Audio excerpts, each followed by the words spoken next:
Barcelona Futur és una associació sense ànim de lucre que pretén convertir en un espai de debat i reflexió sobre la ciutat de Barcelona des de la societat civil, des de la seva gent i des de les seves entitats. Volem generar propostes de manera proactiva per millorar la qualitat de vida de Barcelona a través de la creació d'espais de conversa i debat entre la ciutadania, el teixit social, associatiu i empresarial de la ciutat.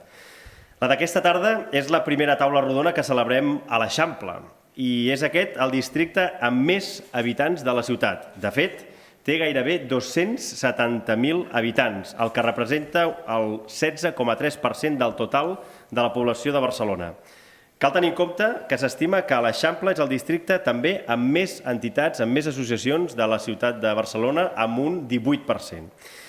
I la temàtica que ens ocupa avui, aquest mes de març, amb aquests districtes de futur, és la ciutat intergeneracional. I la posem sobre la taula perquè Barcelona té més d'una cinquena part de la seva població, per tant, més d'un 20% de la seva població, amb més de 65 anys. I el 40% de les persones majors de 85 viuen soles i precisament la soledat té un impacte en la salut mental que no ajuda a millorar la bellesa. A partir d'aquestes dades llanço les següents preguntes. Quins programes i serveis assistencials s'han de portar a terme per la millora del benestar i la qualitat de vida d'aquestes persones? Com es pot millorar la convivència entre les diferents generacions i detectar les necessitats de cadascuna d'elles per facilitar-los el dia a dia? I quines expectatives de futur té el jovent barceloní? Aquestes són algunes de les qüestions que volem que les entitats convidades, experts en la matèria, puguin donar-nos resposta.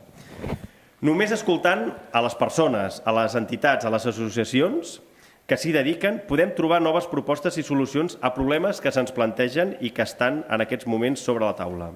Ja sigui perquè són problemes estructurals o bé per fer front als nous reptes que van apareixent, com és el cas de la desaparició de les sucursals bancàries, per exemple, i que això afecta molt directament la gent gran.